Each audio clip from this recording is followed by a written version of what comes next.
Welcome, everyone. I can see that people are just joining into the room, so give it a few seconds here as people enter in.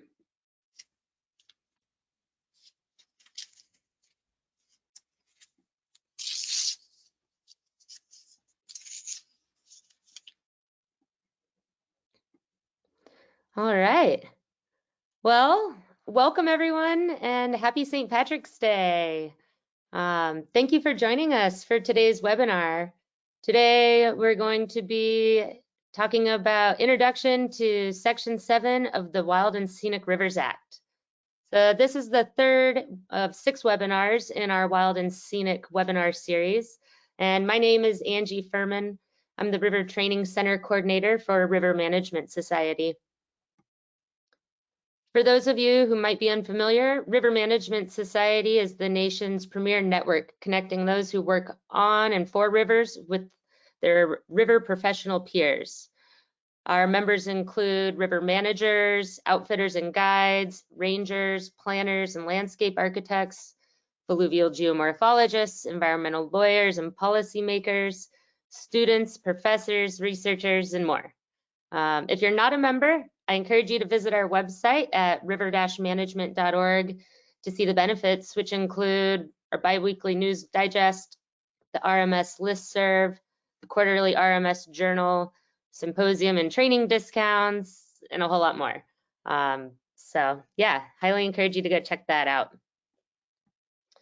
Before we get started today, I just want to let everyone know that this presentation is being recorded and will be available in a few days on the RMS video channel. Also on the video channel, underneath the video in the description, you'll find a copy of a PDF copy of today's slides, as well as a copy of all of today's handouts. I also want to point out that today's material tracks with the information found in Module 9 of the Wild and Scenic Rivers course of study. This is a free and self-directed learning resource, and it can be accessed on rivers.gov by going to the Resources tab and then clicking on the WSR training modules. Rivers.gov is a great website from the Interagency Wild and Scenic Rivers Coordinating Council. Highly encourage everyone to go and check it out. Lots of great resources.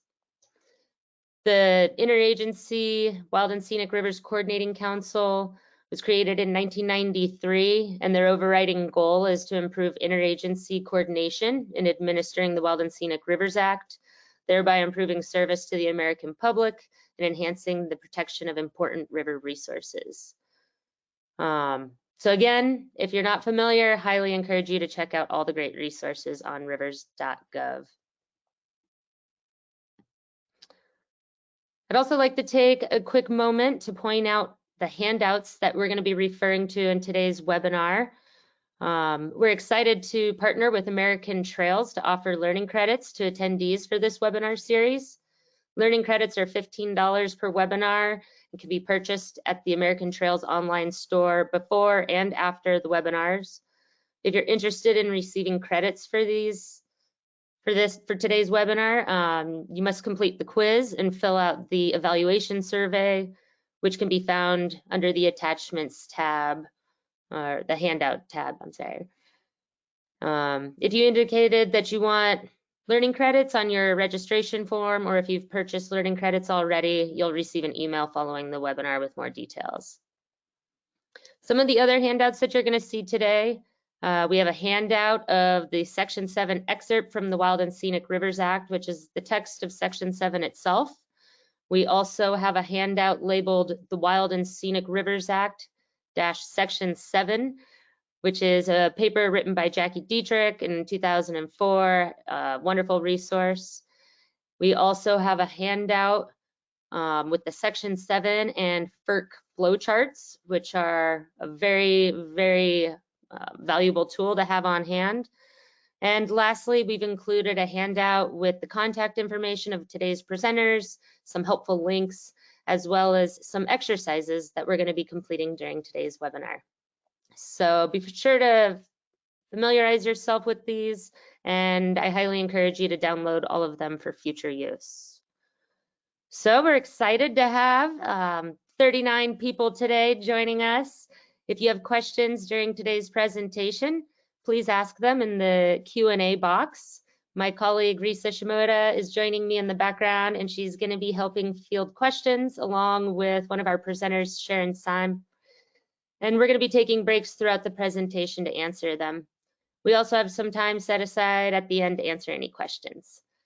So without further ado, I'd like to invite today's presenters to introduce themselves. Hey, my name is Mollie Chaudet, and I am retired from the Forest Service after about 30 years. I'm based in Redmond, Oregon, and have mainly worked in Central Oregon for both the BLM and the Forest Service. I started doing wild and scenic rivers in about 1990 when the upper Deschutes got designated, and I was put in charge of the planning for and the CRMP for that particular project. Other than that, I started doing training with Jackie Dietrich on Section 7, as a matter of fact, early on, and we've done a number of other training sessions, and then that eventually evolved into the RMS Training Center and all the wonderful trainings that are now being offered through RMS. We're so excited to have. And so I guess that's about all I need to say right now, and I'll be looking forward to talking with you later. Nancy or Sharon? I'll go next. Hi, I'm Sharon Seim. I am the Wilderness and Trails Program Manager for the Alaska region of the U.S. Forest Service. And although we do not have any designated wild and scenic rivers here in the Alaska region, we do have 35 candidate rivers. But prior to this position, I worked in the Intermountain region based in Salt Lake City, and we did have a number of wild and scenic rivers there, and I was involved quite a bit with Section 7. And so I'm here mostly to help out behind the scenes, although I will give a short presentation today as well. Welcome, everyone. Hello, everyone. My name is Nancy Taylor. I'm the Wilderness and Wild and Scenic Rivers Program Manager for the Pacific Northwest region for the Forest Service. And I'm based near Portland, Oregon. And here in Oregon, we have a lot of wild and scenic rivers. And then we also have a few in Washington, which is the other state in the region where I work here. And yeah, I have been working with wild and scenic rivers for a few years now. And really looking forward to talking to you all today, and thanks very much for joining us.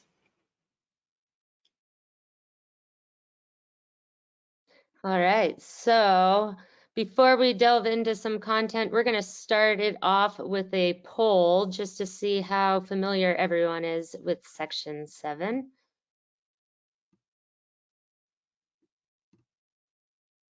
All right, so we've got a poll up. Take a few seconds. We're just curious, what's your familiarity with Section 7 of the Wild and Scenic Rivers Act? Give it about 5 more seconds here. All right, it looks like most everyone has voted. So I'm going to close the poll and share the results. So it looks like most everyone has heard of it, but kind of in that middle ground of knowing a little bit and somewhat familiar. So I'm really looking forward to seeing how, how today's webinar goes and how that helps. All right, I'm going to pass it on over here to Nancy to begin today's webinar. All right, thanks, Angie. Can you hear me okay? Yep. Let's see. I'm clicking on this, but not advancing.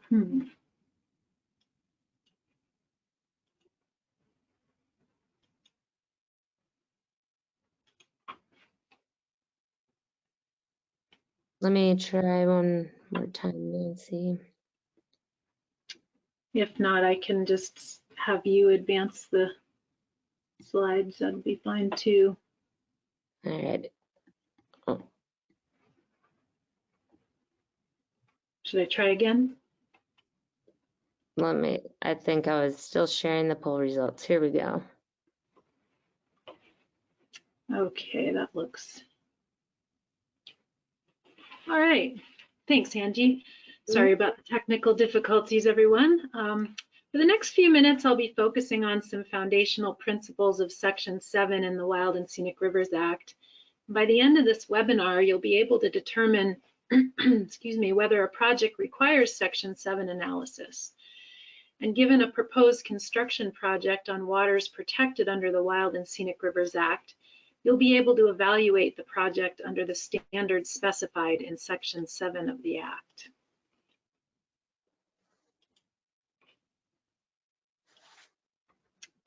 Let's see. Oh, here we go.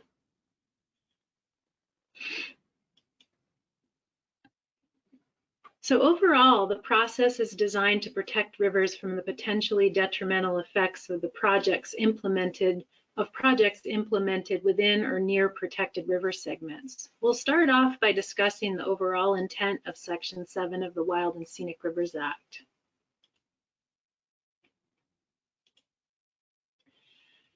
Next, we'll discuss multiple factors that you should consider to determine whether Section 7 applies to a proposed project. Once you decide that Section 7 processes do apply to a project, then this webinar will help you understand what standards should be used to evaluate those projects. There are some critical definitions and concepts that are used to decide whether Section 7 applies to a project and what evaluation standards to use.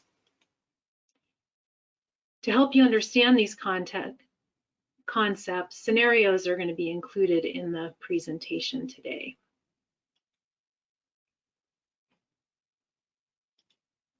I'm sorry, there's just a little bit of a delay, so if there's a little bit of silence, that's why. Sorry about that, everyone. Section 7 is often considered the heart of the Wild and Scenic Rivers Act because it contains powerful features designed to protect rivers from the harmful effects of hydropower and other water resources projects. We'll talk through examples of these water resources projects later in this presentation, but in general, they include projects that have the potential to modify the river channel. Examples include, but are not limited to, dams, water diversions, bridge crossings, boat ramps, channelizing the river, and stabilizing riverbanks.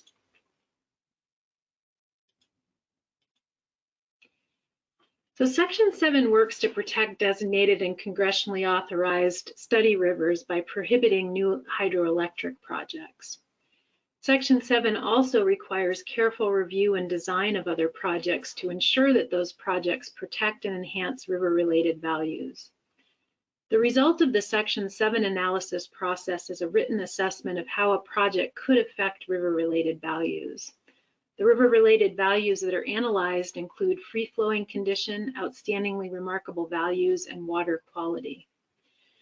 When they are designated, segments of rivers are classified in one of three classifications: wild, scenic, or recreational. River classification has no effect on a Section 7 determination. The stand lower for projects on segments classified as recreational versus segments classified as scenic or wild. The protect and enhance mandate of the Act is interpreted as a non-degradation mandate regardless of classification. So in summary, the Wild and Scenic Rivers Act requires the river administering agency to evaluate a project and make the Section 7 determination. The outcome of the Section 7 analysis determines whether a federal agency can permit, fund, or assist with the water resources project.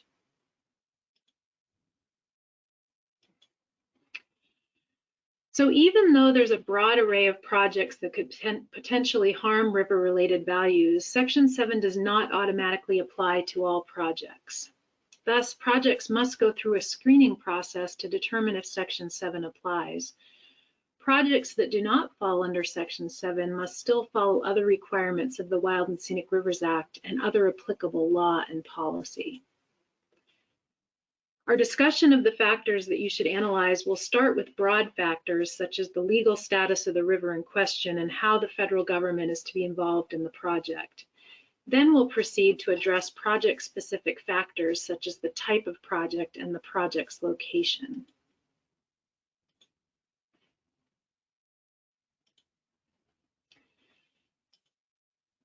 So all of the following factors must be considered in determining whether Section 7 applies to a proposed construction project. A simple yes or no to one or more of these factors isn't sufficient to decide whether Section 7 applies. We'll talk about each factor in more detail in the coming slides. So first, we want to ask, what is the status of the river under the Act? Has it been designated, or is it a congressional study river or an agency study river? Was it designated by the Secretary of Interior by a request from a state governor? These are called 2AII rivers, referring to the section in the Wild and Scenic Rivers Act under which they've been designated. Does the project involve federal assistance? What is the project location relative to the protected river corridor? Is the project a hydroelectric project licensed by the Federal Energy Regulatory Commission, or we'll refer to it as FERC in these presentations today? And finally, is the project a water resources project?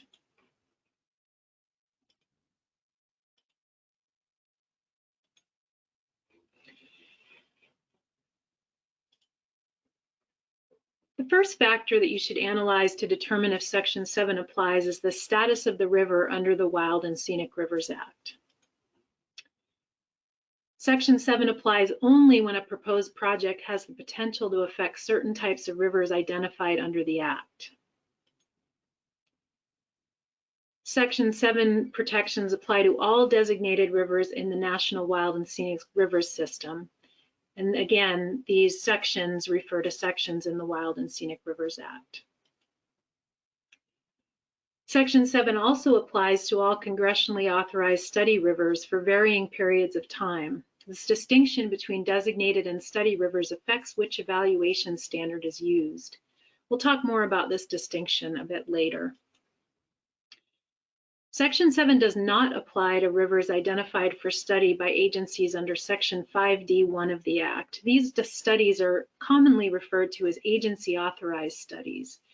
However, it is important to note that while Section 7 doesn't apply to these rivers, each agency has their own policies in place to protect them while they're being considered by the agency for inclusion into the national system. And Section 7 applies whether the river is classified as wild, scenic, or recreational, as we said a few minutes ago.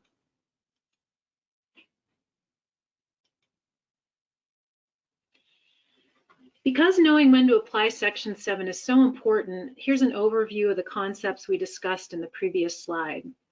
Section 7 applies to designated rivers, both 3A and 2AII rivers, and to congressionally authorized study rivers, which are authorized under Section 5A. However, Section 7 doesn't apply when an agency studies a river under Section 5D1 of the Act. We commonly refer to these studies as agency authorized studies.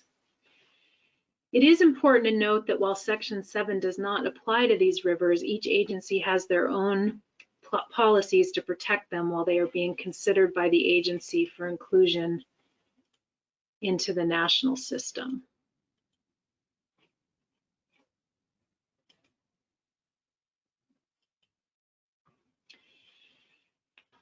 The second factor to evaluate is whether the project involves any federal assistance.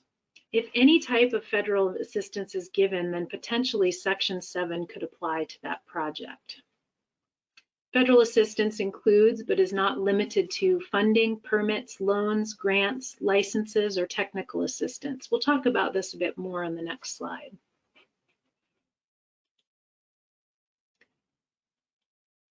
If there's any federal assistance involved in the project, Section 7 applies regardless of who owns the land where the project will be constructed.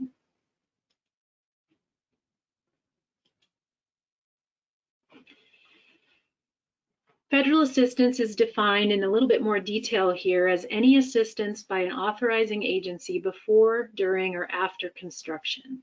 The Act prohibits federal assistance to any project that does not meet standards that protect river-related values.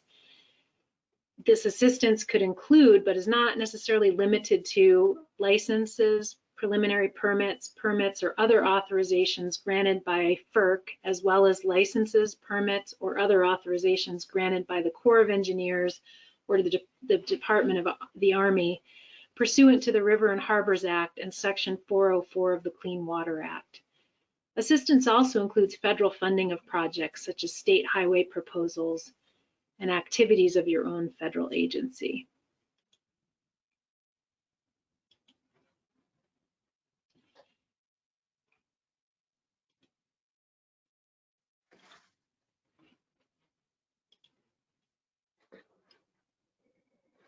Oh goodness, I'm sorry, I've gotten off on my slides here.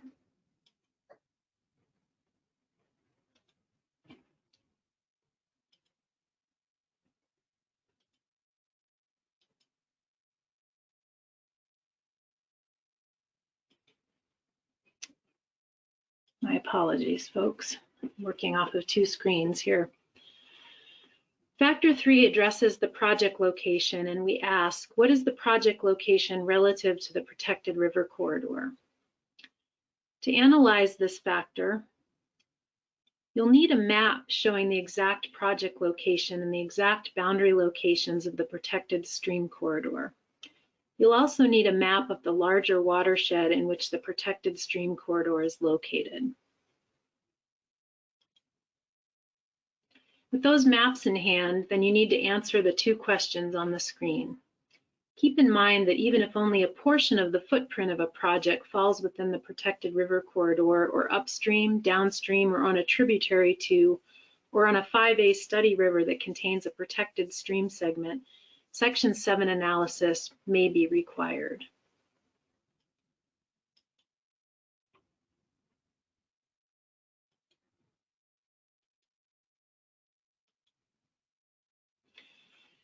Let's continue our discussion of factor 3 a little bit further. If the answer to the 2 location questions on the previous slide is no, then Section 7 does not apply to the project. If the answer to either of the 2 location questions is yes, then save the results of your location analysis and note whether the project is within the protected river or within the overall watershed of the protected river corridor. The exact location will be used later to determine if Section 7 applies, and if so, what project evaluation standards will be used.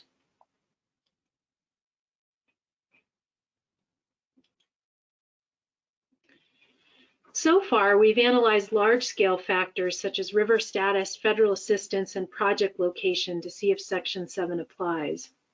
The next step is to analyze project-specific characteristics. Factor 4 directly addresses a specific type of project, hydroelectric projects authorized under the Federal Power Act. As you may recall, the intent of Section 7 is to preserve free-flowing condition. This intent means that construction of dams for hydroelectric purposes is prohibited because the dam would eliminate the free-flowing condition. The Act specifically states that the Federal Energy Regulatory Commission, or FERC, is prohibited from licensing construction of new hydropower project works that are on or directly affecting a wild and scenic river. This means that newly constructed hydropower projects are not allowed within a designated river or a congressionally authorized study river. Even if a project isn't within a protected corridor, it's not allowed to directly affect the protected river corridor. No Section 7 analysis would be required because the project would be prohibited. We won't spend too much time today discussing FERC projects in detail, but there are some special considerations for dealing with existing FERC projects. If you do have a FERC-related project, you should get help from your agency's FERC and Wild and Scenic Rivers coordinators. Remember that Section 7 restriction on FERC hydropower projects also applies to uplands within the Wild and Scenic River corridor, not just below the ordinary high water mark of the river. project facilities such as pipelines and transmission lines may occupy upland areas.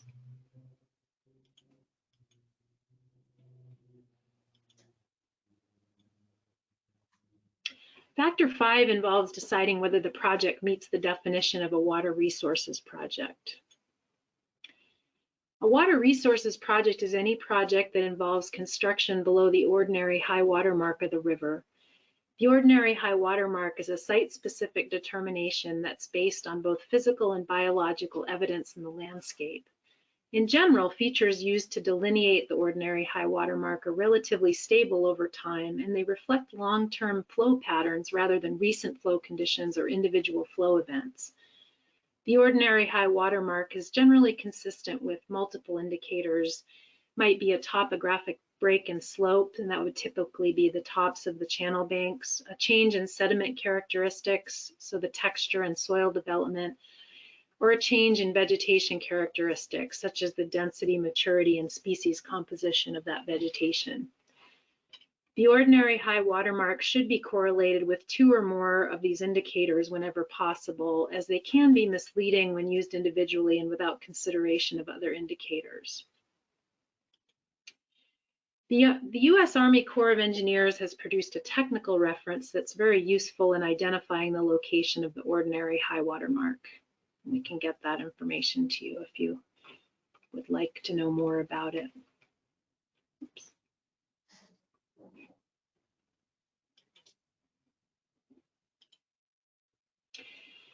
A good rule of thumb is to ask whether any portion of the project will ever get wet, considering changing flow regimes over multiple years. Even if only a portion of a project will get wet, such as the bottom of a piling for a bridge, the entire project is considered a water resources project. In addition, even if the project involves only temporary construction and occupancy in a stream channel, it's still going to be considered a water resources project. Although FERC hydropower projects are generally prohibited in protected river corridors, as we talked about a little bit earlier in Factor 4, sometimes there are special cases, especially with existing FERC projects that predate wild and scenic designation, that may affect a protected river corridor. In some cases, these are evaluated as water resources projects. So if this occurs on your river, again, you'll want to talk to your wild and scenic rivers and your energy program coordinators for guidance.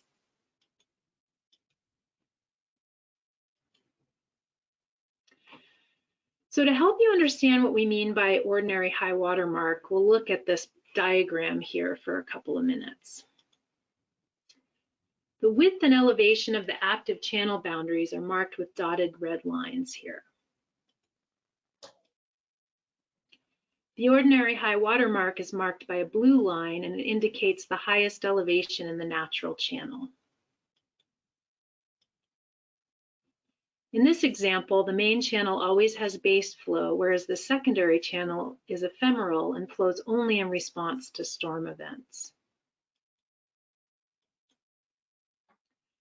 The active channel boundaries of the main and secondary channels here are at the top of the natural levee.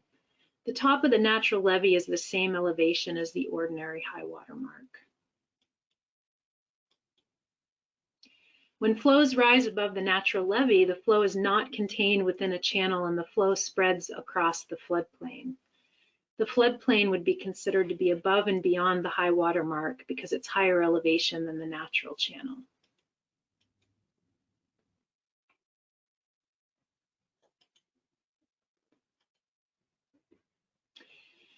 So it's helpful to use some concrete examples to illustrate the concept of a water resources project. Do a few photos here just to provide some examples. This first one is a recreation project that places boulders in a channel to create boating features for kayakers, and it would clearly be a water resources project because it's in the river and it is intended to alter the direction and rate of flow at this location. The next one is a boating dock and parking area for vehicles, and it would be considered a water resources project because a portion of the boat dock would be below the ordinary high water mark. Finally, a road construction project that's located completely in the uplands but still within the protected river corridor would not be considered a water resources project.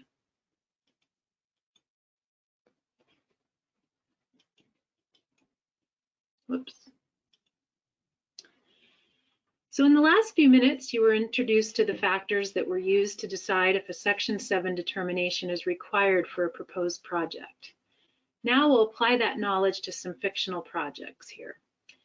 Frequently, the most difficult factor to evaluate when determining if Section 7 applies is whether the project meets the definition of a water resources project or a prohibited FERC hydro project. In the following slides, I'll show you a series of possible activities associated with designated or congressionally authorized study rivers. And based on what you've just seen and heard, you, representing the river administering agency, must determine whether or not the activity would be considered a water resources project. If it is a water resources project, it would be subject to review under Section 7. In all of the following scenarios, we're going to assume that there's some type of federal assistance, and in many cases that will show as a Section 404 Clean Water Act permit, and that would trigger a potential need for a Section 7 evaluation.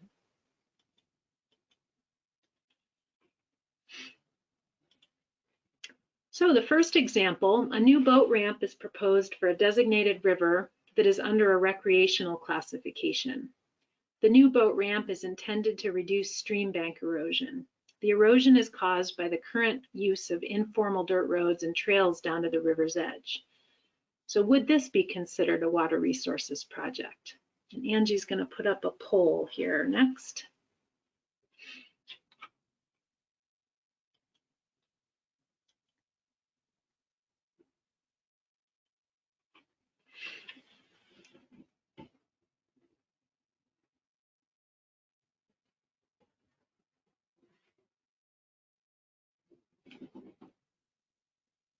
Give it about 3 more seconds here.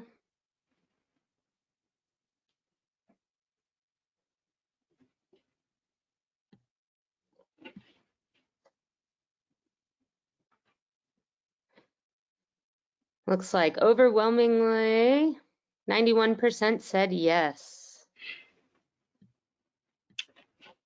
All right. Angie, do you just want to go ahead and go forward for the next couple of slides instead of switching back and forth? Yep, I can do that. Let's do that. That might be easier. So yes, it is a water resources project because it's below the ordinary high water mark of a designated river. It doesn't matter that the project's purpose is to promote recreational use of the river and reduce environmental impacts, nor does the river's classification as recreational change the Section 7 requirement. Okay, next slide, please. So the next one is a fisheries habitat improvement project, and it's a congressionally authorized study river where the managing agency has identified fisheries as one of the river's potential outstandingly remarkable values. A project has been proposed to improve river channel complexity, and pools would be constructed and boulders placed in the river to enhance coho salmon habitat. We'll do another poll here.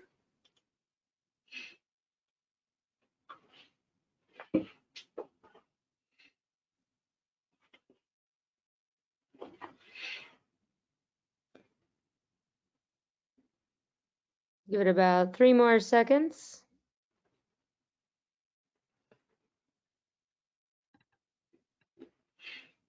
All right, yeah, great job, everyone. This is a water resources project because it's within a congressionally, oh, sorry, next slide. Show the photo there, thanks.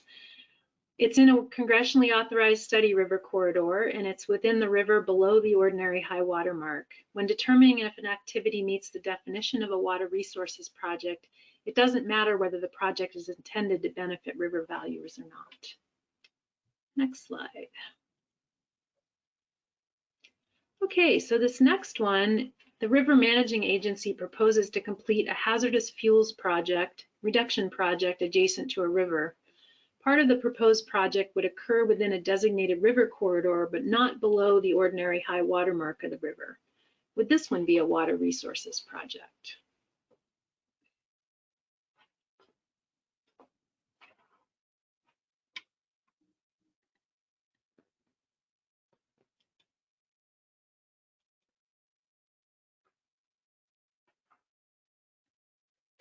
All right, close it out here.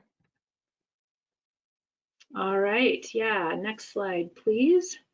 Good job, everyone. No, this would not be considered a water resources project. While the project is in a designated river corridor, it's not below the ordinary high water mark.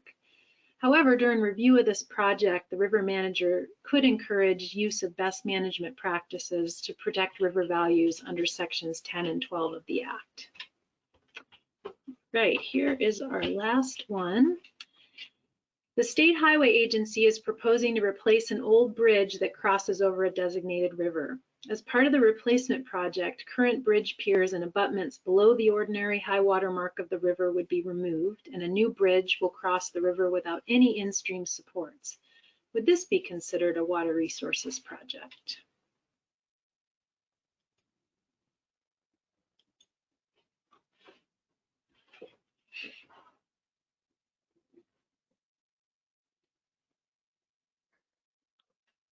About 3 more seconds.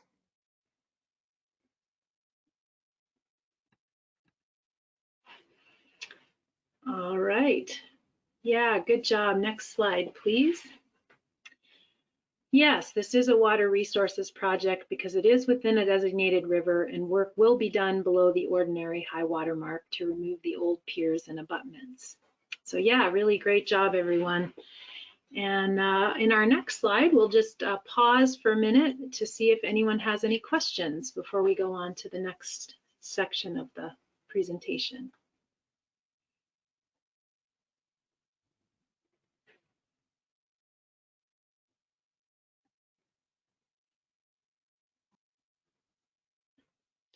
Well, Nancy, this is Sharon. There are currently no questions typed into the question box, but if any of the attendees do have a question, please feel free to type your question in there, and then we can have Nancy answer. Thanks, Sharon. Yeah, we'll give it another few seconds here. If not, there will definitely be time at other pauses and at the end if anyone thinks of any additional questions.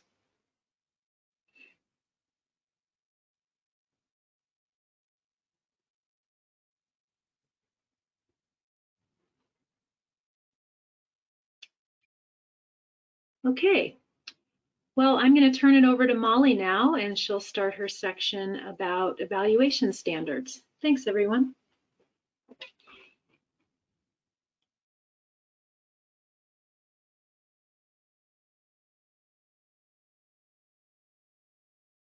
Nancy, I think I have control. So this is the section we're going to talk about. How do you apply those evaluative standards that are identified within Section 7 of the Wild and Scenic Rivers Act? And how do we know how to apply those standards? Well, first of all, there's direction within the Wild and Scenic Rivers Act, and you have that in your handout. That is the excerpt, Section 7 excerpt from the Wild and Scenic Rivers Act.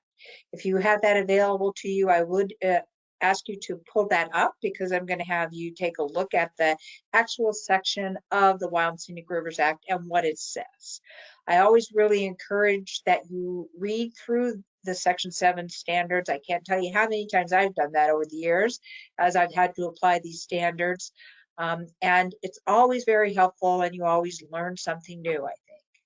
The other thing that we'll look at is that Wild and Scenic Rivers Act Section 7 paper that was prepared by the Interagency Wild and Scenic Rivers Coordinating Council, which has all manner of very excellent advice on how to apply Section 7 and when the different provisions apply. So first of all, we know that Section 7A, the first part of the Act, establishes standards for designated wild and scenic rivers. That's going to be within the Wild and Scenic River Corridor or upstream, downstream, or on a tributary to the Wild and Scenic River Corridor. And Section 7B establishes standards for congressionally authorized study rivers. That's within the study corridor or upstream, downstream, or on a tributary. Now, these two standards are almost exactly the same, and we'll discuss what the differences are in a few moments. So I'd like to take about 5 minutes now to give you, each of you, an opportunity to actually read through Section 7A and 7B of the Wild and Scenic Rivers Act and take a moment to highlight what that says about the type of water resources project, the location where the standards apply, and what standards apply to those particular water resources projects and locations. So we'll just take about 5 minutes to go ahead and give you a chance to take and review those two. I do want to say under Section 7B, there is, let's see, the subset I through II is actually, you can skip that part. It has a lot to do with timeframes associated with study rivers. But I really want you to focus on the first paragraph and the paragraph following those subsets in terms of looking at the standards.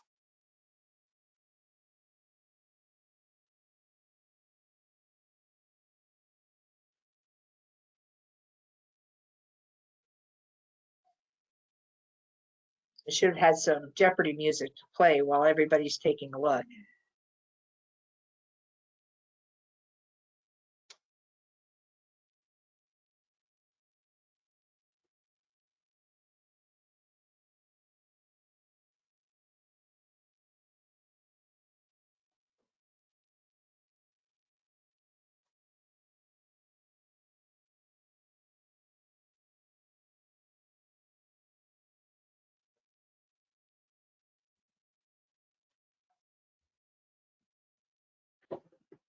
Molly, there's a request to show the first two slides again.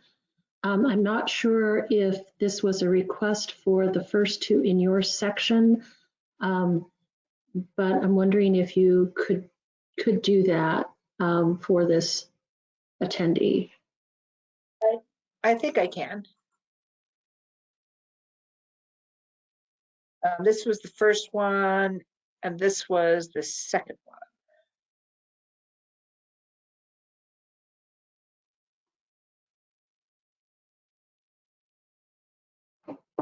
And then maybe why don't you just go ahead and show the other two that you have as well. Okay.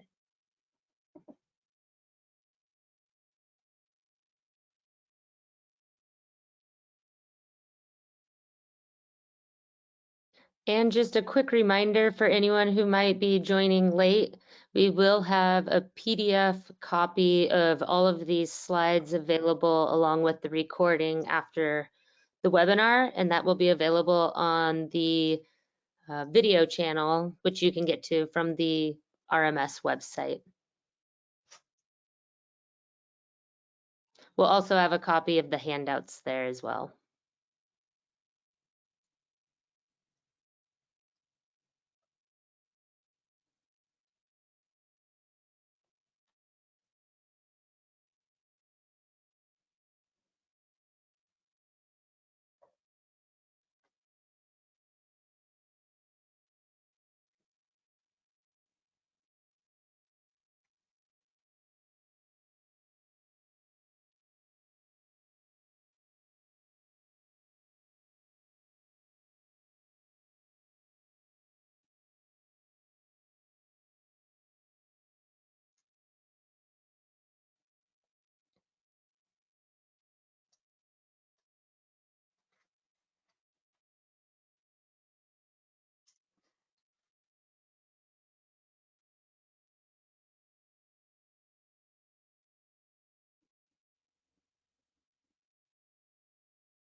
think we have about 1 minute left for you to take continue to review through the slides or through the Wild and Scenic Rivers Act, Section 7A and 7B, and highlight Water Resources Project and the location and highlighting the standards.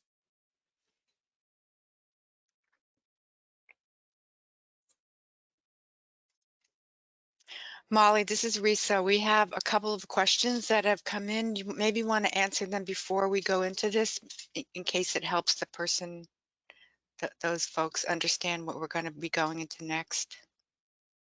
I thought that as soon as we finished with the review period, then we'd go ahead and answer those questions. It's an excellent idea.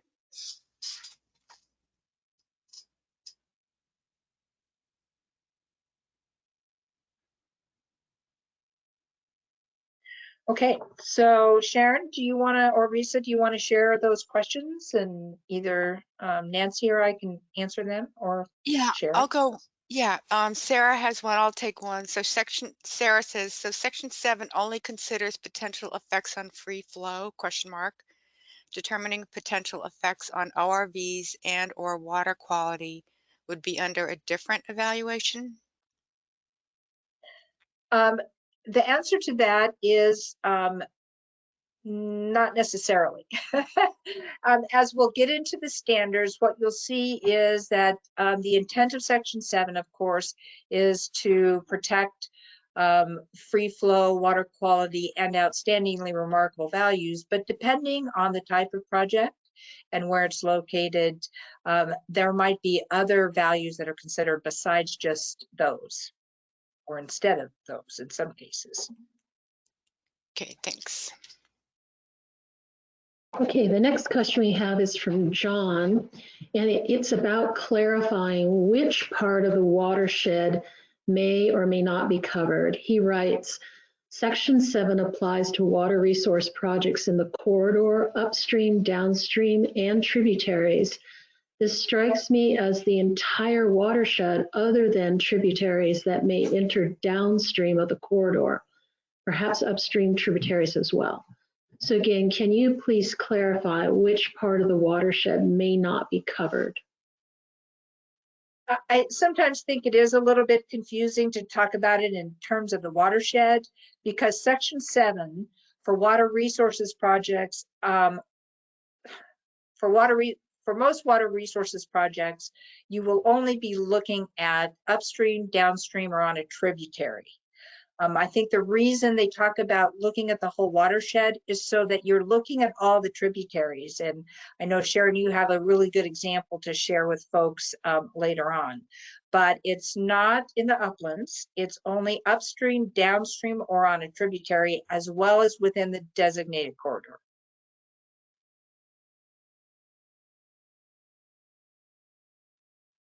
Okay, we'll see if that that sits okay with John. One more question. Would you repeat what defines an ordinary high water mark as opposed to a high water mark? It's from Bud. Nancy, you want to field that question? Because you went into some detail about that from the Corps of Engineers definitions, I believe. Yeah, sure. I will be glad to. So the ordinary high water mark is based on the physical and biological evidence that's in the landscape there. And in that diagram that I showed and in the description, the features that are used to delineate that are relatively stable over time, and that's the intent there, that they reflect long-term flow patterns. So we're looking at things like, and I mentioned the topographic break and slope, so that is generally the tops of the channel banks. If there's a change in sediment characteristics, so the kind of the texture of the sediment and the soil development changes there. And then also vegetation characteristics can often delineate that pretty well, where you see density, maturity, and species composition changes with the in the vegetation. But also part of that definition is that you'll use generally more than one of those to define that ordinary high water mark, because things can change over time, and you'll want to have a more reliable way to look at that. So hopefully that helps to define that for you. Thank you, Nancy. And Jim McCartney added a comment that ordinary high water mark is defined in 33 CFR Part 328.3E as in Edward. 33 CFR Part 328.3E. Thank you, Jim.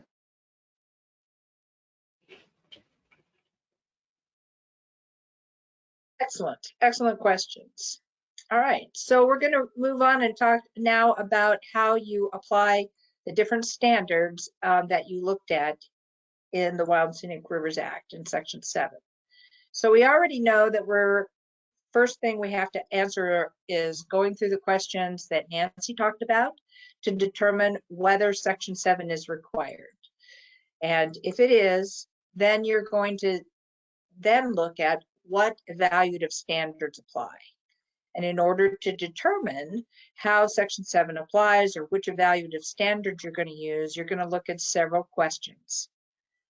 The first one is the river a designated river or a congressionally authorized study river? As you saw when you reviewed those in the Wild and Scenic Rivers Act, Section 7, Section 7A applies to designated rivers, and Section 7B to congressionally authorized study rivers, although those definitions or those standards are almost exactly the same.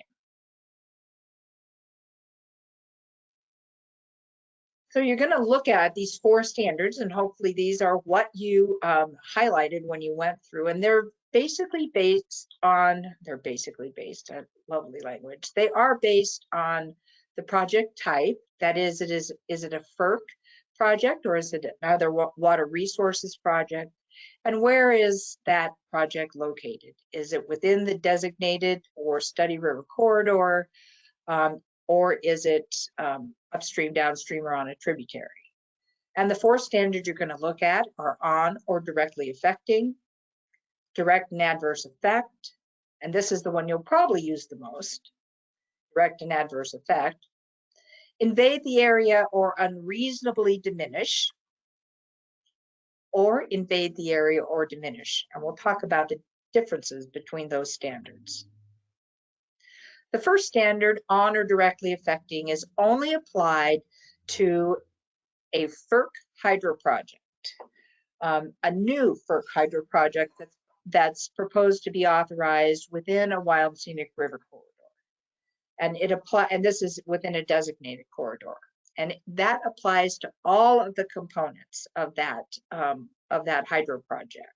So this is one time when I think it's very important to really understand, not the only time, where the boundaries of the Wild and Scenic River corridor are, because from a FERC hydro project perspective, anywhere within the boundary of the designated river, this standard will apply, which will be prohibited. One of the reasons I like to bring this up, at least in my neck of the woods, we have quite a bit of irrigation going on that was existing at the time that the Upper Deschutes was designated as a Wild and Scenic River. And now many of the irrigation districts are putting hydro projects within their canals. So again, if that project were to be proposed within the designated corridor boundary, then that would be prohibited by this standard. So it would apply to all components and anything within the corridor, even if it was upstream of the, or not upstream, but within the corridor, but not below the ordinary high water mark. This notes that pipelines and some transmissions lines are not prohibited. Those are not associated with the new FERC project that are within, that's within the designated corridor, but rather might be some other energy transmission project or lines that come from elsewhere. And those, if they meet the definition of a water resources project, would not necessarily be prohibited, and this standard on or directly affecting would not apply. On FERC relicensing, which oftentimes there's a lot of folks that have to deal with that, you're definitely going to want to talk to your Wild and Scenic Rivers coordinator because relicensing projects work differently than new hydro projects, and this standard would likely not, this standard would not apply. The second standard is direct and adverse effect. And as I mentioned before, this is the standard that you are likely to be dealing with most often. This applies if a project is located within a designated corridor or within a Section 5A congressionally authorized study river corridor. And as you saw when you looked at the actual act, it talks about the direct and adverse standard there. And the direct and adverse standard, getting right to the question that came on earlier, that standard, using that standard, you would look at that proposed project and you would determine the effects on the free-flowing condition, the water quality, and each outstandingly remarkable value. If you take a look at the actual language in the act, it talks about the reasons that you will determine that there's no direct and adverse effect on the free flow character or on the values for which the river was designated, and that is its outstandingly remarkable value. As we know, free flow water quality and the ORVs are the reasons that the river values for which the river was designated. The technical report that I referenced earlier, if you look at Appendix C or the appendices of that report, has an outline that the council encourages, and I think all of the federal agencies use to evaluate water resources projects underneath the different standards. And under direct and adverse effect, you would take a look at Appendix C of the council's technical report. And this is the language that you read right out of the act. No department or agency shall assist by loan, grant, license, or otherwise in the construction of any water resources project that would have a direct and adverse effect on the values for which such river was established, which are free flow water quality and the ORVs. So it's important to note that this, different than the first standard we talk about, it does not have an outright prohibition on water resources projects, but rather has the agency really evaluate each one of those factors we talked about, free flow water quality and the ORVs, to determine whether there is a direct and adverse effect on any of those. It's important to note that Section 7 does not allow for any balancing or weighing of one value over another. Oftentimes in our work as land managers, we have to make those kinds of balancing decisions, saying, all right, so one resource might be affected by this, but overall in the balance, these other resources are going to greatly benefit, and the amount that this other one is going to be affected is yes, it's an adverse effect, but it's perhaps judged to be not that great of an effect. Section 7 does not allow for that in this particular standard. Using the direct and adverse standard, you have to look at each and every value, and if there is a direct and adverse effect on any one of those values, then the project will not be able to go forward. Standard 3, invade the area or unreasonably diminish, is applied to those projects that are upstream, downstream, or on a tributary to a designated wild and scenic river corridor. And it doesn't matter, and this is where the watershed map really comes in handy, it does not matter how far upstream or downstream if it has the potential to invade the area, which is pretty straightforward definition, or unreasonably diminish the values. And here's an important difference. When it's upstream, downstream, or on a tributary, rather than looking at free flow water quality and the ORVs, this standard says that you will look at the effects on scenery, fish and wildlife, and recreation values that were present at the time the Wild and Scenic River was designated. So this is an important component when you start thinking about early on in your process, you're identifying your outstandingly remarkable values. You want to be sure that you have identified those outstandingly remarkable values, and you go through a process to determine if they are in fact unique, rare, or exemplary. But let's say you decided scenery is not an outstandingly remarkable value.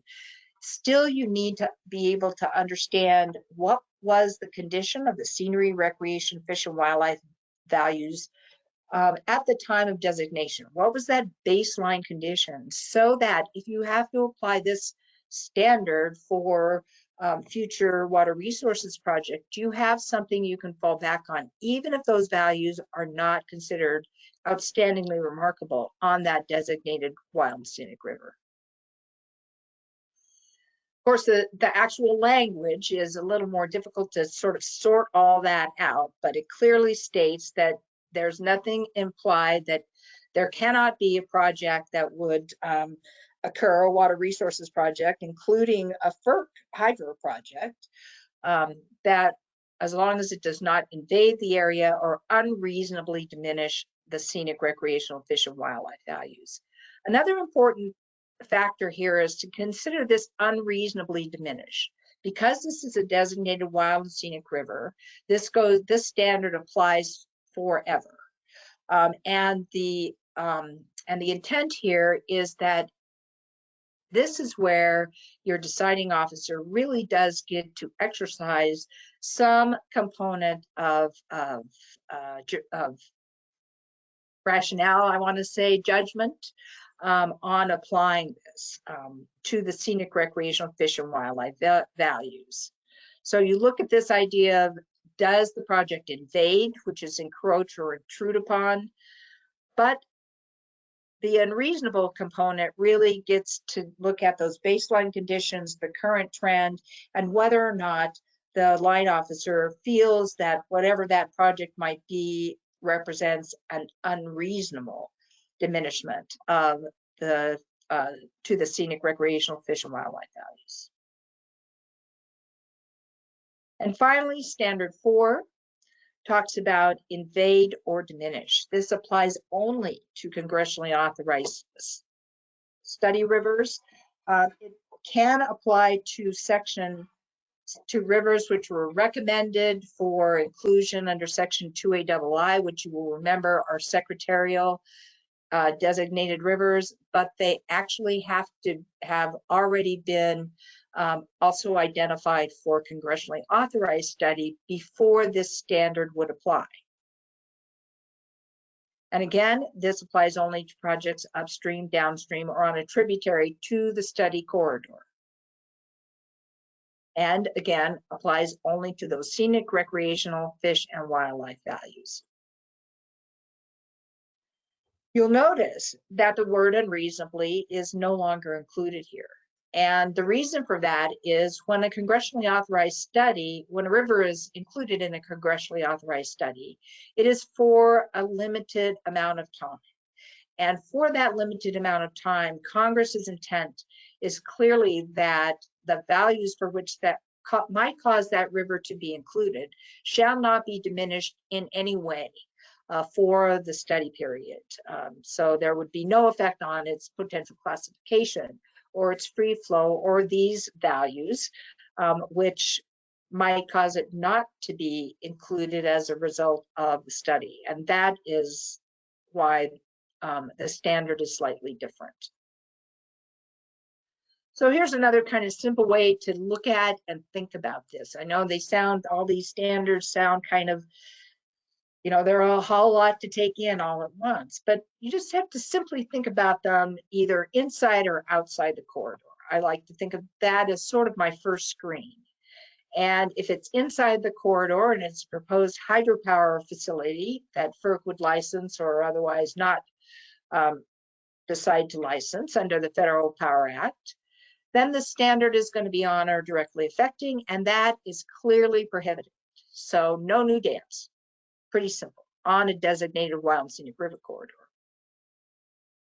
Any other proposed federally assisted water resources projects are not necessarily prohibited, but we're going to use this direct and adverse effects standards for free flow, water quality, and ORVs, those values for which the river was originally designated. If you're outside the Wild and Scenic River Corridor, that is upstream, downstream, or on a tributary, and there's a proposed hydropower FERC licensed facility, then yes, you're going to still be able to look at that. It's not going to be outright prohibited. But the standard will be to invade the area or unreasonably diminish those fish, wildlife, recreational, and scenic values. And that's the same standard you would apply to any other proposed federally assisted water resources project. So upstream, downstream, or on a trib, you're going to use that same standard for a designated wild and scenic river. However, if it is a congressionally authorized study river, then you're going to use a slightly different standard, which is to invade the area or diminish the scenic, recreational, fish, or wildlife values. Questions?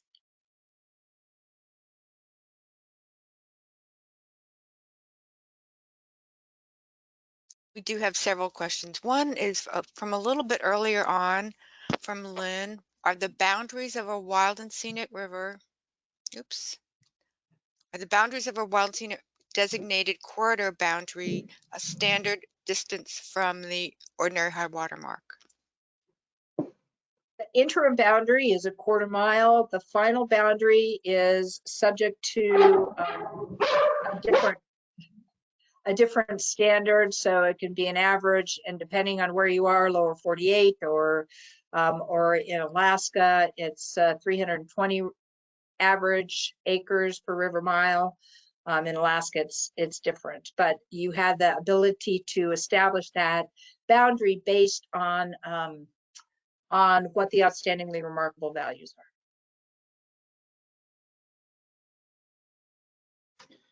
Next question is, does each designated river have specific ORVs listed? Each designated river, the river administering agency should either through a study process prior to its designation or after its designation have gone through a process to establish what those ORVs are. Okay, this is from Fred. Is there any difference between temporary or permanent adverse effects? The short answer is yes. There is. Oftentimes, and there's going to be an example of this I'll talk about later. If you're doing a project that has benefits, but you might have to, for the short term, say, put in a small cofferdam, and those kinds of things have been approved for the short term in order to help facilitate the construction of a project.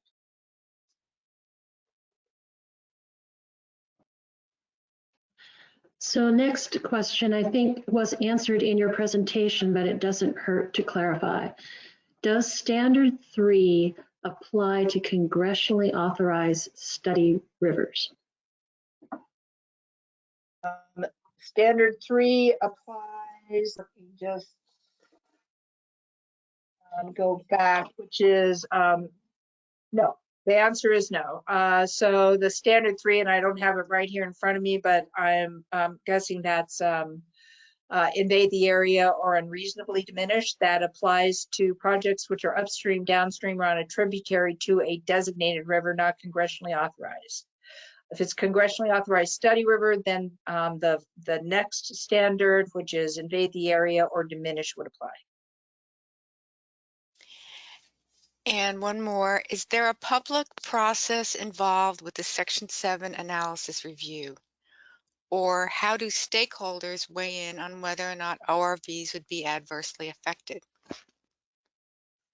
The process, and if you look through that technical paper, it'll show you how, what are the factors that need to be analyzed and taken a look at during that determination. There's no specific public involvement process mandated for that because it's usually I would say, an interdisciplinary team of experts that look at evaluating effects on hydrologic flow, and then specifically what are those river values, the outstandingly remarkable values, assuming you're using the direct and adverse standard.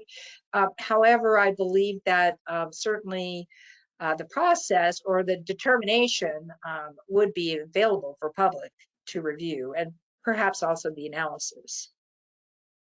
Probably depends on agency policy a little bit.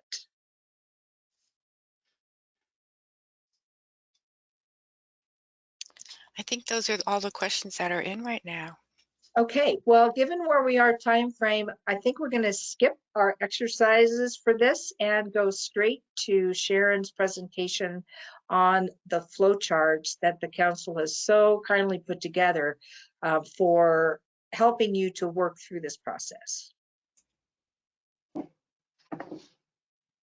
Great, thank you. So as was mentioned, first of all, the flowcharts are available as downloads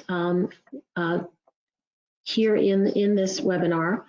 And these really are helpful aids. They are a tool that you can refer to help you understand whether Section 7 applies for a project that walks in the door, and if so, what standard to use. Oops, let's see. Okay, so here is the Section 7 flowchart. And I'm just gonna, you don't need to take this all in right this second. A couple of things I wanted to point out. Right at the very top, it says see separate flowchart for FERC hydro. So there are two flowcharts, one that is specific to FERC hydropower projects, and then one for non-FERC hydropower projects. We are not going to go through the FERC hydropower project spreadsheet today, flowchart today, but you do have that available to you as a download. The other thing I wanted to point out is that some of these terms have footnotes attached to them. This flowchart is 2 pages long, and the second page has definitions, references specific sections within the Act. You know, what is a water resources project? What is an ordinary high water mark? What do we mean by Section 282 application area? So the end notes that are associated with the flowchart are as helpful as the flowchart itself. So let's go through and take a look at this flowchart a little more piecemeal. This is also a way to kind of review a lot of the information that you've already received today. So when a project walks in the door, you should ask, is there federal assistance associated with this project? And again, this is permit, license, loan, grant, any kind of federal assistance for the construction of the project. If the answer is no, then Section 7 does not apply. All you need to do is document that and let the project proponent or the federal assisting agency know. If the answer is yes, then the next question to ask is the project located on a wild and scenic river corridor or within a wild and scenic river corridor, a Section 5A study, or a Section 2A2 area? If the answer is no, then you say, but is it upstream, downstream, or tributary to those kinds of rivers? If the answer is no, Section 7 does not apply, then you document that and you are done. Let's go back here. Let's say the project is indeed within a wild and scenic river corridor or these other river types. The next question to ask is, but is this a hydropower project regulated by FERC? And if the answer is yes, you don't use this flowchart. You go use the other flowchart. So we have an analogy. We're not on a wild and scenic river but we're upstream or downstream or on a tributary thereto. So you ask, is this a hydropower project regulated by FERC? And if the answer is yes, you go use the other flow chart. So what happens if the answer is no, it is not a hydropower project? So you have federal assistance, you are upstream or downstream on a tributary to a wild scenic river corridor, a Section 5A study river, or a Section 2A2 application area, and it is not a hydropower project regulated by FERC. This is when you ask, is the activity a water resources project? If the answer is no, Section 7 does not apply. So we have an analog over on the other side. You are on a wild scenic river, the activity is not a hydropower project. You ask, is it a water resources project?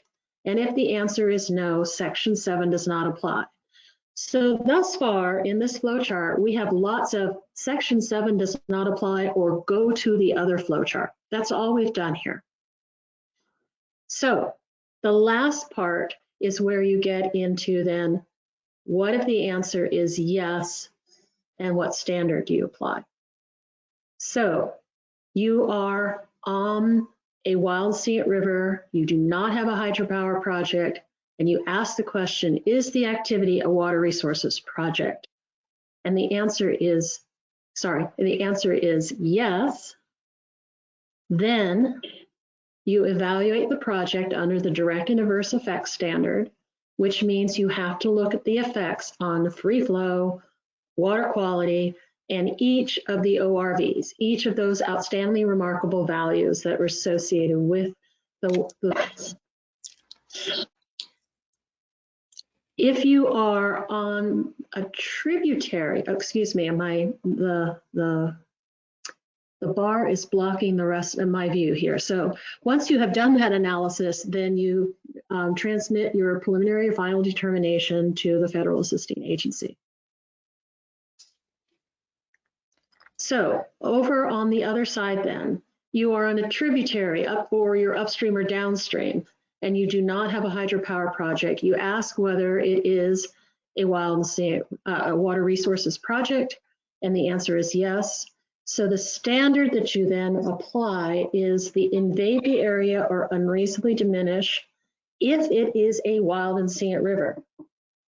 If it is a Section 5A study or a Section 2A2 river, then the standard is invade the area or diminish. For both of these standards, you are looking at that scenery, recreation, and fish and wildlife values of the designated river or the study river at the time it was so designated.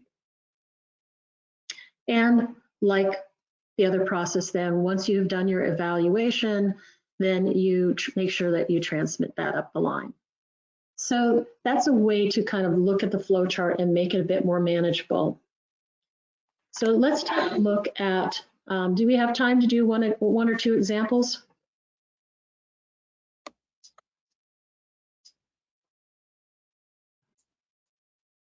Okay, I'm just going to go ahead and start in on the examples if this will let me do so. There we go. So let's take a quick look at the Metolius River. This is a river in Oregon. It is a designated wild and scenic river. And they had a fish habitat improvement project that was proposed for this river. The project would be in both the recreational and scenic segments of this river, and the work requires a Section 404 permit under the Clean Water Act as issued or determined by the Army Corps of Engineers. The project essentially involves restoring large wood, pool habitat, and cover for a variety of salmon and trout species, many of which are listed or species of concern. And essentially it's constructing structures using trees that would then be placed with an excavator up on the bank. And those structures are then either anchored to the bed of the river or keyed into the banks of the river to hold them in place. And in addition to that work of placing these structures, there's an old log bridge that is no longer in use, it's damaged, but it still is up. And the log bridge would be completely removed, including its center piers and abutments, to restore natural flow. So that's a brief description of the project.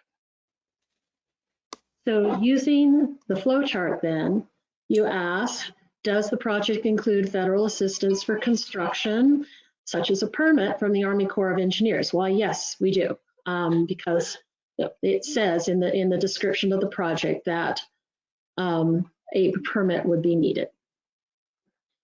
Is it located within a wild and scenic river corridor? Yes, it is. It's within the recreational and scenic sections of the Metolius River. Is the activity a hydropower project regulated by FERC? No, we're talking about a fish habitat improvement project. So this is where we're going to get a little bit of audience participation. Is the activity a water resources project? If you think the answer is yes, please raise your hand. If you think the answer is no, do not raise your hand, but raise your hands if you think the answer is yes. We'll give it just a few seconds here.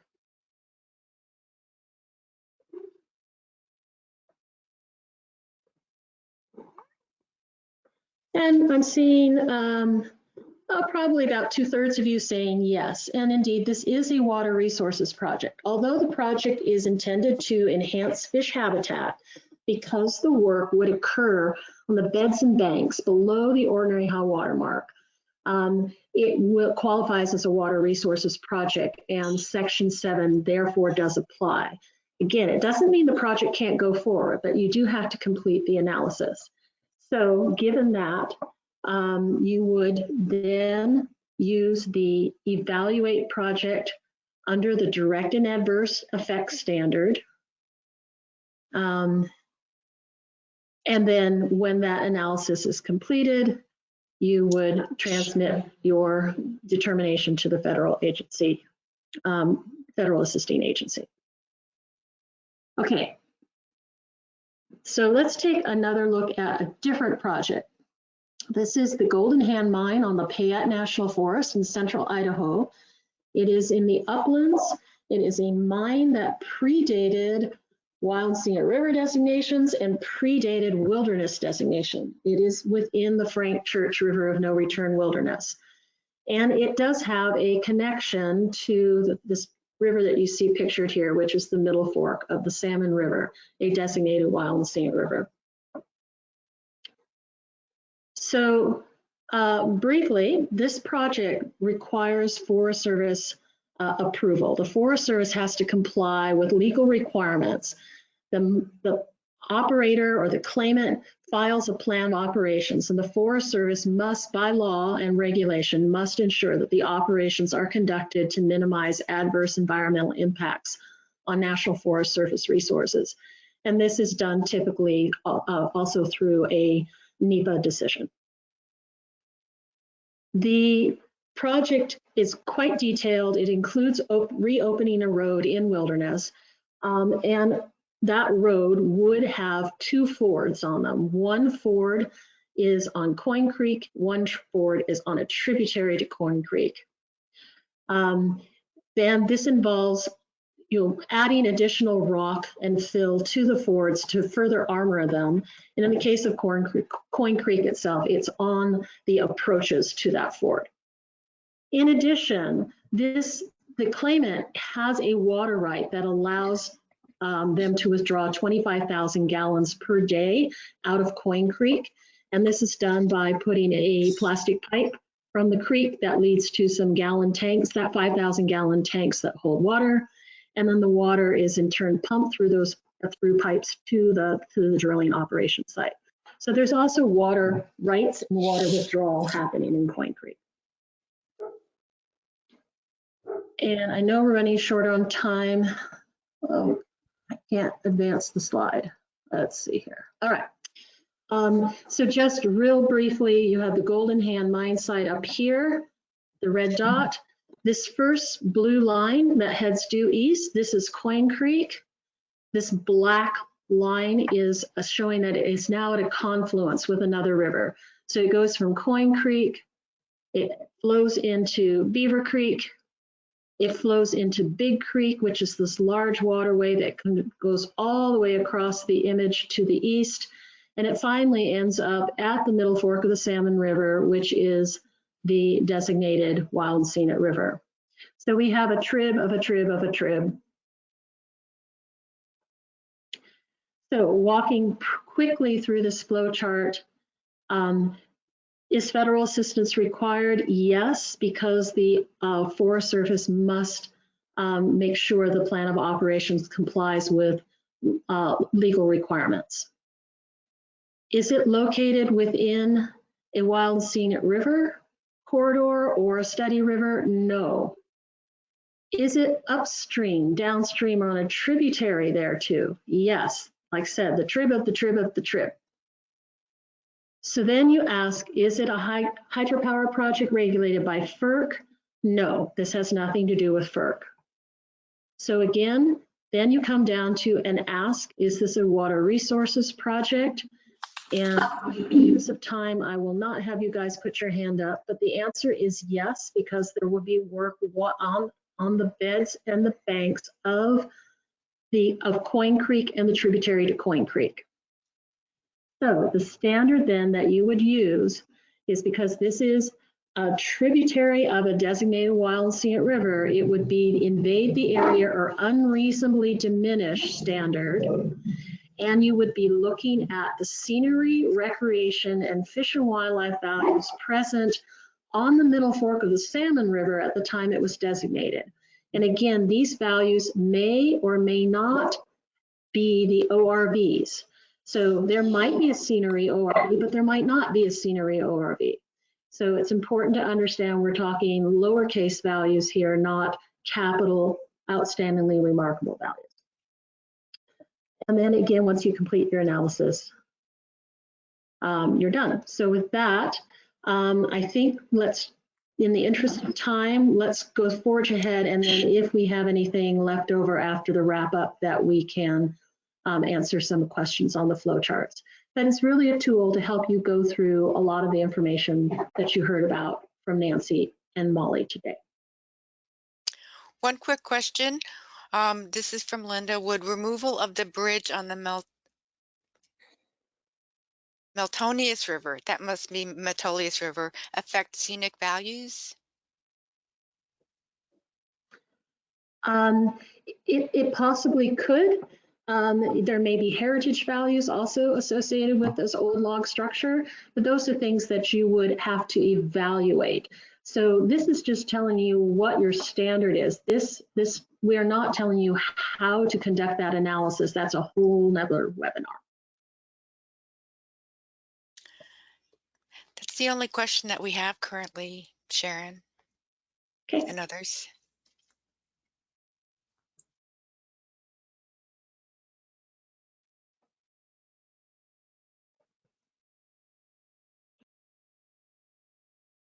So I do see there's a question about, do we have any examples of Section 7A using Standard 4?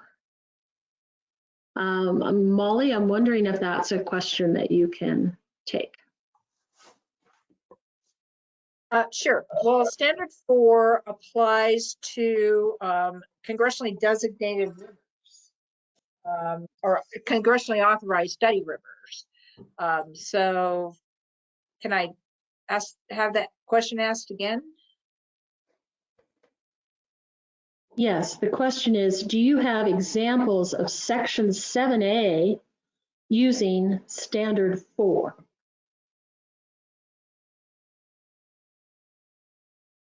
I'm pretty sure that I have to look at that a little closer, but I'm pretty sure Standard 4 only applies to Section 7B. I'll have to take a look at that. So I see that we're out of time here. I guess my question is, what's our next step from that standpoint? So again, this is being recorded and will be provided after. So if anyone does have to run off to another meeting right now or another commitment, they can check in and catch the ending here. But I was thinking we could maybe take about 5 minutes more to wrap up, Molly. I think that will work for the piece that I have left.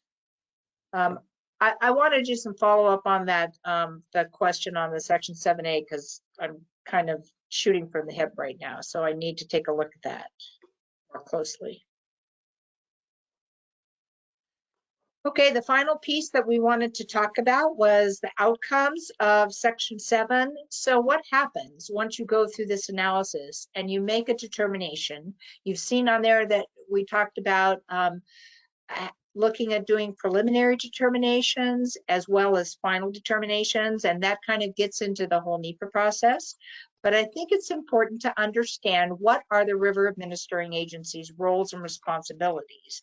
And first and foremost, it is on consultation. So other federal agencies, assisting agencies, are required to consult with the federal administering agency when they have a water resources project. I can tell you that your best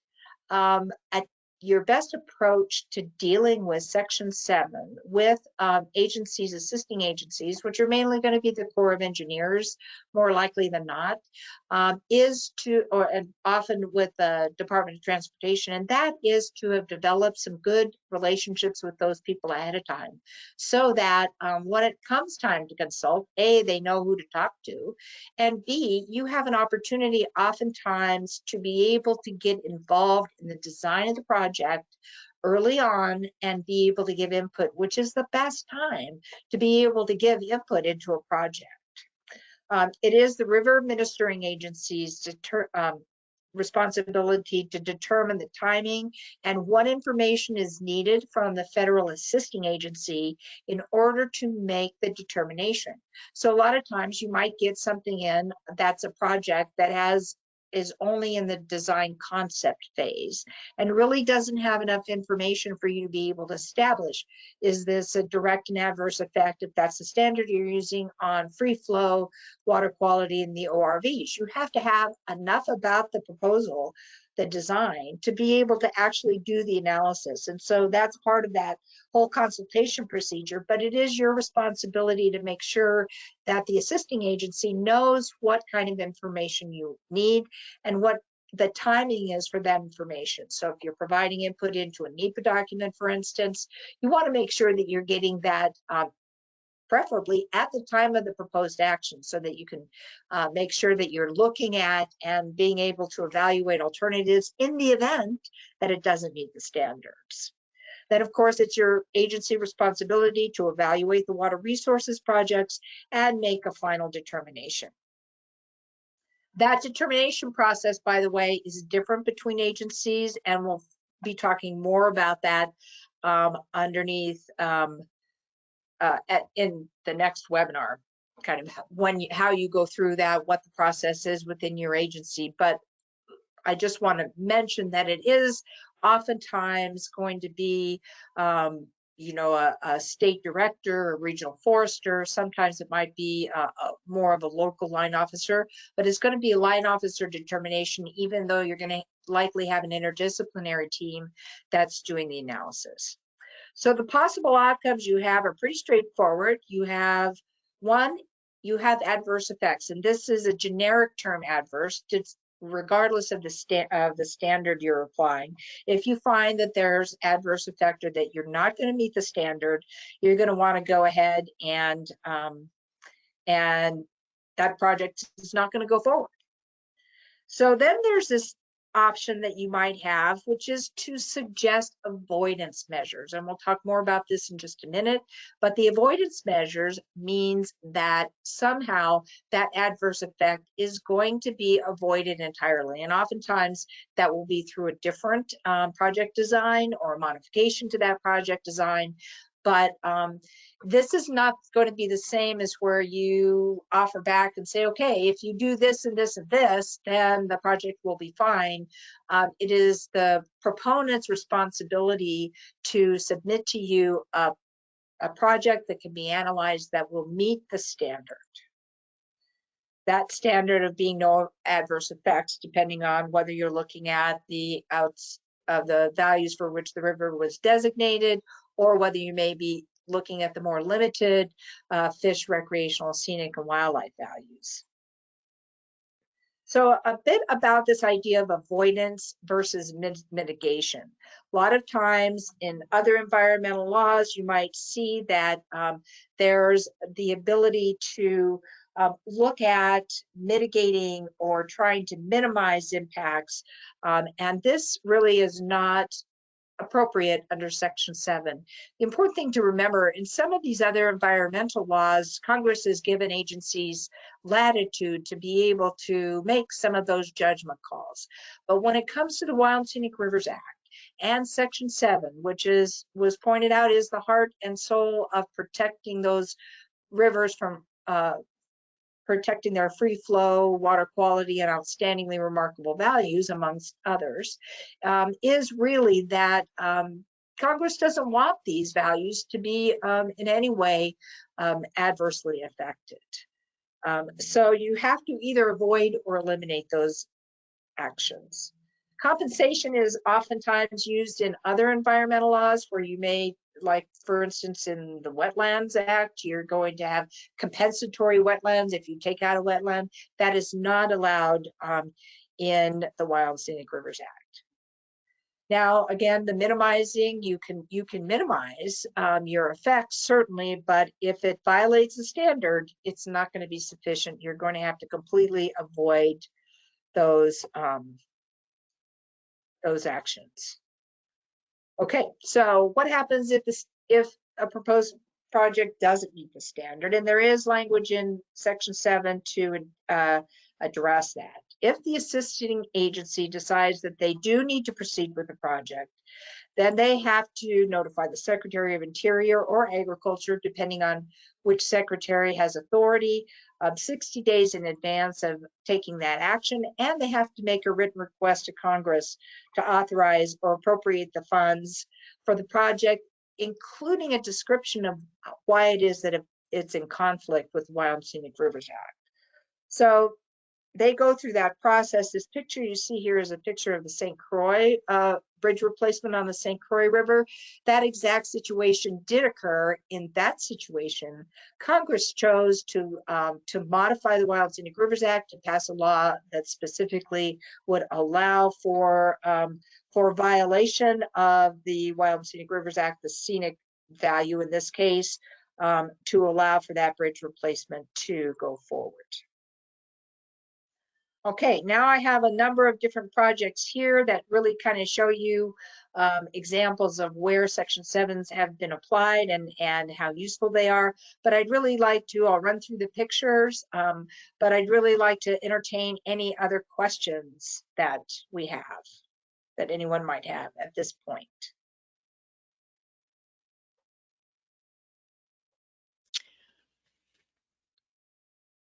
We don't have new questions. We had just an elaboration on the Section 7A and Standard 4. And Jim helped answer by confirming that Standard 4 only applies to 7B. Thank you, Jim. Appreciate that. All right, so there's a comment from Andrea. Oh, yeah. It says we have a project proposed on 5A Study River that is 500 feet upstream of the boundary. She doesn't complete that thought, but I'm thinking the question is, would Section 7 even apply if it's on a 500 feet upstream of the boundary of a 5A Study River? If it's upstream, downstream, or on a crib, and it has the potential to affect the values, in this case, it would be the fish, recreational, scenery, and wildlife values, because it's a congressionally authorized study river and it's outside the corridor, then Section 7B would apply. that would not diminish the values, those values. So here's an example. These pictures are of just different projects that have done restoration. This is the Trinity River, the left-hand picture being varying size, the right-hand picture showing where they did restoration activities. And this is where I was going to bring up that temporary piece that was a question before, I think. So in the case of this, and I'm not sure about the construction requirements for this particular restoration effort, but I know that in the past there has been some limited effect on free flow in order to accomplish the construction of some of these projects without adversely affecting, for instance, the fisheries habitat, that sort of thing. Here's another picture of a bridge that's in Massachusetts that where they took out the piers and replaced it with something that didn't cover, that didn't go into the ordinary, below the ordinary high water mark at all. Now there are a couple of examples of in this case, a bridge that had 2 culverts and then was replaced afterwards with something that had just a good span. So I guess in summary of what we have, there's one more question that we want to answer before we go into summary. Yes, and it's from Gordon. He asks, can we make a determination that a project has an insignificant adverse effect to an ORV? That generally would be no. Because again, you're making a determination. It either does or does not have a direct and adverse effect. And you need to look at each, and going through that technical report will help a lot, I think, in helping you to figure out how you can best describe that. Being able to say it's insignificant, then you may say it is not a direct and adverse effect on the values. But that again is I guess a qualification. You know, if you have any kind of direct and adverse effect, it's intended that that project needs to be modified so it doesn't. But having said that, like I can say about those restoration projects, they did have a temporary adverse effect on one or more of the river values. The temporary effect was such that because it was necessary for the long term, it was still authorized, if that makes sense. Okay, so if there's no other questions, then again, the intent of Section 7 to protect wild and scenic rivers, designated and congressionally authorized study rivers from the harmful effects of water resources projects. We covered the factors that you're going to use in deciding whether a Section 7 applies to a project. We looked at standards that are used to evaluate where Section 7 applies, both for designated rivers within the corridor and designated rivers upstream, downstream, or on a tributary, as well as if they're congressionally authorized study rivers, and again, standards that apply upstream, downstream, and on a tributary. We talked about the outcomes of the Section 7 determinations, and we'll have a chance to discuss that more in the next webinar as well. Okay, so. Well, I guess from here, I just want to take a moment to say thanks again to Mollie and Sharon and Nancy, as well as Risa, for all their help in putting together today's webinar. As you can tell, there's a lot of information to be covered, and we apologize for going over. However, I highly encourage everyone to check out next month's webinar, where we're going to be continuing the conversation about Section 7, and a broader NEPA analysis and doing a little review. So I encourage you to take some time in the next month to look over the technical paper that Mollie had mentioned, read over the Section 7 text again, and come with any questions that you might have to the next webinar. So thanks again, everyone. And also, we've got our River Management Symposium coming up next month before the next webinar. Also highly encourage everyone to check that out. Loads of great speakers lined up over the course of 4 days. So we hope to see you all there. So thanks again, everyone. Have a great rest of your day and happy St. Patrick's Day.